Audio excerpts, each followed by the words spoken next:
Janganlah kalian menggunakan cara-cara yang diharamkan dalam menghasilkan harta benda kalian. Akan tetapi, gunakanlah dan manfaatkanlah cara-cara perniagaan yang disyariatkan di dalam menghasilkan harta-harta kalian. Ayo baca kitab. Oi. Jangan lupa subscribe, like, dan share Baca Kitab Boy. Assalamualaikum warahmatullahi wabarakatuh. Bismillahirrahmanirrahim. Kita melanjutkan kembali pembacaan kitab tafsir Ibnu Katsir. Dan kini kita sampai kepada pembahasan ayat 29 sampai 30 surah An-Nisa. Baik, mari kita mulai. A'udzu billahi minasyaitonir rajim. Ya ayyuhalladzina amanu, wahai orang-orang yang beriman, la ta'kulu amwalakum bainakum bil batili illa an takuna tijaratan an taradim minkum. Janganlah kalian saling memakan harta sesamamu dengan jalan yang batil, kecuali dengan perdagangan yang dilakukan atas dasar suka sama suka di antara kalian. Wala taqtulu anfusakum, dan janganlah kalian membunuh dirimu. Innallaha kana bikum rahima. Sesungguhnya Allah sangat penyayang kepada kalian.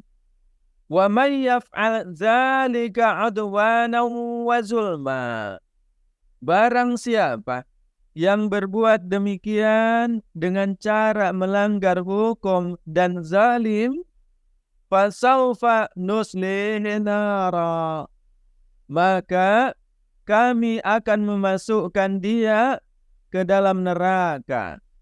Wa kana dzalika 'alallahi yasira.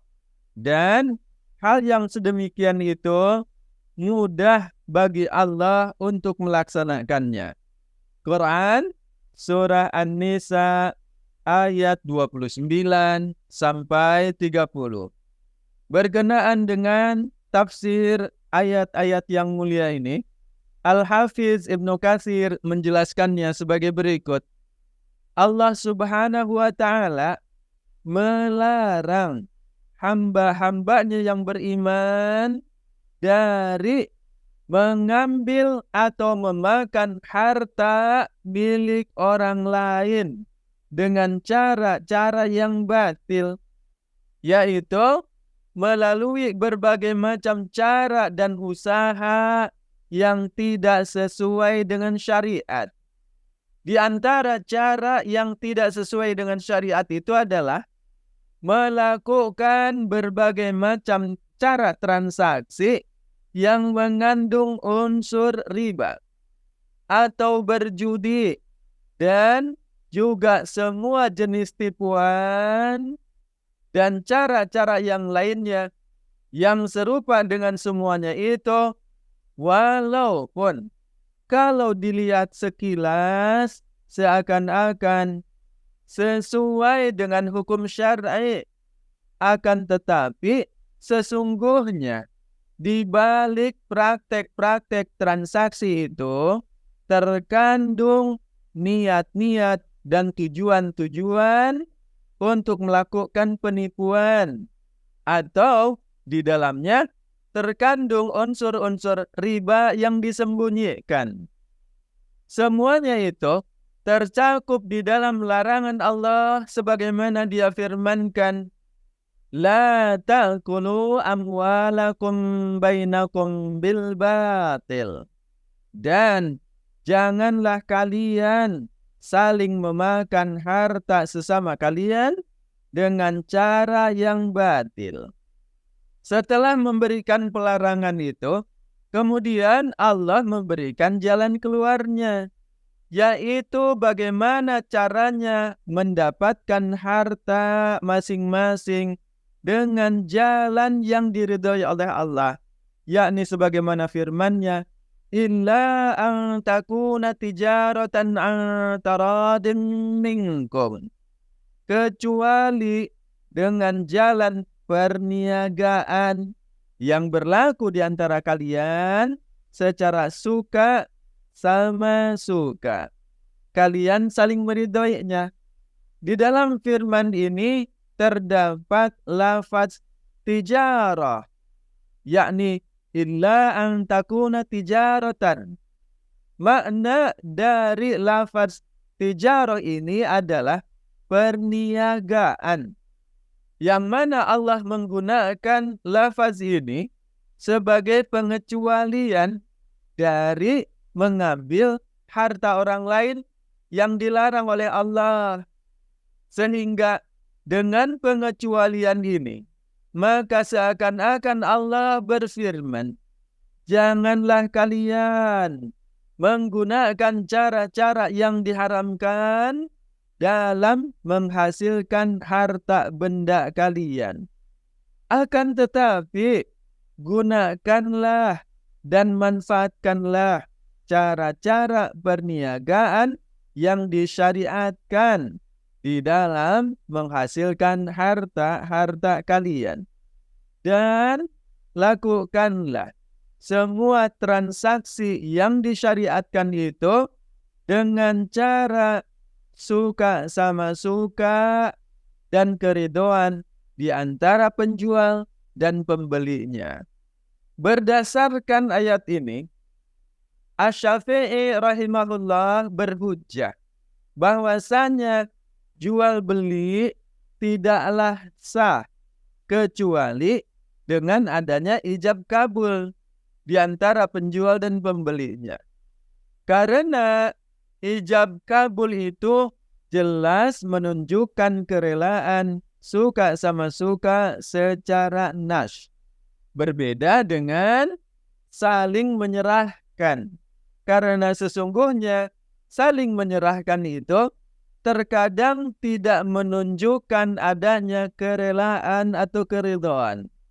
Akan tetapi Abu Hanifah, Ahmad, dan para pengikut mereka rahimahumullah berbeda pendapat dengan ulama-ulama Syafi'iyah tentang hal tersebut.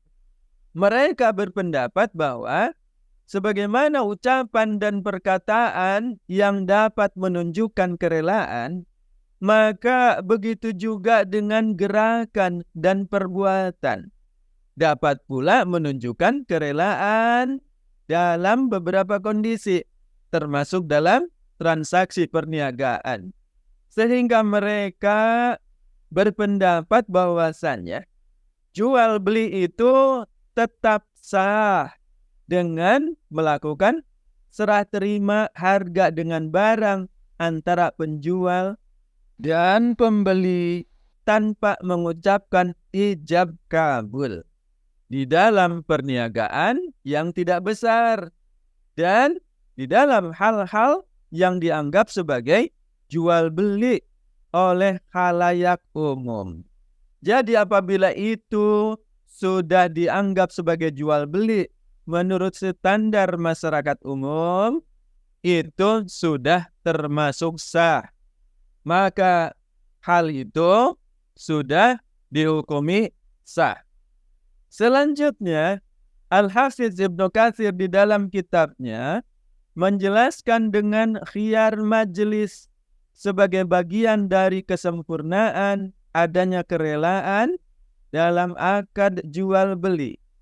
Sebagaimana yang telah diriwayatkan dalam kitab Sahih Al-Bukhari dan Sahih Muslim, bahwasanya Rasulullah Shallallahu Alaihi Wasallam bersabda, al-bayyi'ani bil khiyari ma lam yatafarraqa. Penjual dan pembeli masih berada dalam khiyar selama keduanya belum berpisah. Yang dimaksud dengan khiyar adalah hak untuk memilih yang terbaik di antara beberapa pilihan dalam proses jual beli, atau hak untuk memutuskan apakah jadi membeli atau tidak. Itulah yang dimaksud dengan khiyar. Dan di dalam lafaz Al-Bukhari juga disebutkan, idza tabaya'a ar-rajulani fa kullu wahidin minhuma bil khiyari ma lam yatafarraqa. Apabila dua orang saling melakukan jual beli, maka masing-masing dari mereka berdua berada di dalam khiyar selama keduanya belum berpisah. Para ulama yang berpendapat sesuai dengan kandungan hadis tersebut diantaranya adalah Ahmad, Asy-Syafi'i, dan para pengikut keduanya, serta jumhur ulama baik dari kalangan ulama salaf maupun kaum ulama khalaf rahimahumullah. Setelah menjelaskan tentang larangan mengambil harta orang lain dengan cara yang batil, dan menjelaskan pula tentang tata cara yang diridhai oleh Allah Subhanahu wa taala, maka kemudian Allah melanjutkan firman-Nya dengan larangan dan ancaman terhadap perbuatan bunuh diri. Sebagaimana Allah firmankan, wala taqtulu anfusakum, dan janganlah kamu membunuh dirimu. Yang dimaksudkan dengan firman Allah Ta'ala ini adalah terlarang bagi orang-orang yang beriman melakukan perkara-perkara yang diharamkan oleh Allah Subhanahu wa Ta'ala. Terlarang bagi mereka melakukan berbagai macam tindakan kemaksiatan kepada Allah, dan terlarang pula bagi orang-orang yang beriman untuk memakan harta di antara kalian dengan cara yang batil. Oleh karenanya, maka perbuatan maksiat di mata Allah terbilang atau termasuk ke dalam perbuatan membunuh diri. Sehingga firman ini berlaku untuk pengertian bunuh diri yang sesungguhnya maupun pengertian membunuh diri melalui tindakan-tindakan kemaksiatan kepada Allah dan kepada sesamanya. Kemudian Allah menegaskan bahwasanya innallaha kana bikum rahima. Sesungguhnya Allah itu adalah Maha Penyayang kepada kalian, yaitu Allah telah menunjukkan jalan keluar yang baik terhadap masalah-masalah yang kalian hadapi, dan Allah telah memberikan tuntunan sebagai pegangan dalam kehidupan kalian berupa perkara-perkara yang Allah Ta'ala perintahkan dan Allah larang kepada kalian. Sehingga larangan dan perintah dari Allah itu merupakan bagian dari sifat penyayang Allah kepada kalian, sehingga kalian tidak terjerumus kepada tindakan-tindakan yang mengundang kemurkaan Allah Subhanahu wa Ta'ala. Ibnu Marduwai rahimahullah meriwayatkan dari Abu Hurairah radhiyallahu anhu, dia berkata bahwasanya Rasulullah Shallallahu alaihi wasallam bersabda, barang siapa yang membunuh dirinya sendiri dengan sebilah besi, maka besi yang digunakan untuk bunuh dirinya itu akan berada di tangannya, yang dengannya dia akan membelah perutnya pada hari kiamat di dalam neraka jahanam dalam keadaan kekal di dalamnya untuk selama-lamanya. Dan barang siapa yang membunuh dirinya sendiri dengan racun, maka racun itu akan berada di dalam tangannya, dan akan dia teguh kembali di dalam neraka jahanam dalam keadaan kekal untuk selama-lamanya. Dan barang siapa yang menjatuhkan dirinya dari pegunungan lalu membunuh dirinya sendiri, maka dia akan menjatuhkan dirinya di neraka jahanam dalam keadaan kekal untuk selama-lamanya. Hadis ini tercantum di dalam kitab Sahih Al-Bukhari dan Sahih Muslim. Diriwayatkan pula dari Thabit bin Ad-Dahak radhiyallahu anhu, dia berkata, Rasulullah sallallahu alaihi wasallam bersabda, "Man qatala nafsahu bi syai'in udziba bihi yaumal qiyamah." Barang siapa yang membunuh dirinya sendiri dengan sesuatu, maka dia akan disiksa dengan alat atau sesuatu yang digunakannya itu pada hari kiamat. Hadis ini juga telah diriwayatkan oleh jamaah, yakni sekelompok ulama peneliti hadis di dalam kitab-kitab mereka. Dan di dalam kitab Sahih Al-Bukhari dan Sahih Muslim juga diriwayatkan dari Jundab bin Abdullah Al-Bajali radhiyallahu anhu.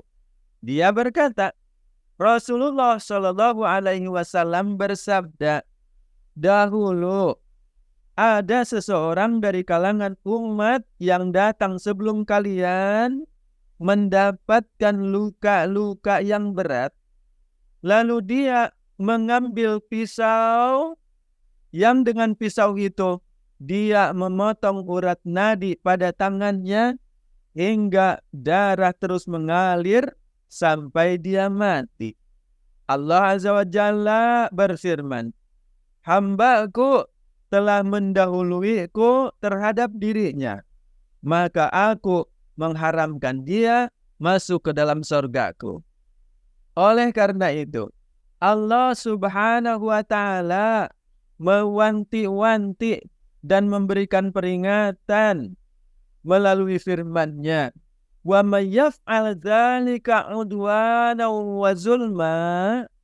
Dan barang siapa yang berbuat demikian dengan melanggar hak dan bersifat aniaya, demikian pada awal ayat 30, maka yang dimaksudkan dengan firman Allah Ta'ala ini mencakup hal-hal yang telah Allah larang pada ayat sebelumnya, yaitu baik mengambil harta milik orang lain dengan cara yang melanggar hak dan zalim, maupun juga melakukan perbuatan-perbuatan yang dapat membunuh dirinya sendiri. Sehingga barang siapa yang melakukan hal-hal yang telah Allah Ta'ala larang dengan melanggar hak dan berbuat zalim dalam melaksanakan transaksinya, padahal dia mengetahui bahwa hal itu haram dan dilarang oleh Allah Subhanahu wa Ta'ala, namun dia tetap berani melanggarnya, maka Allah firmankan pula, "Fasaufa nuslihi nara." Akan kami masukkan dia ke dalam neraka kelak. Firman ini berisi peringatan dan ancaman yang sangat keras dari Allah Subhanahu wa Ta'ala.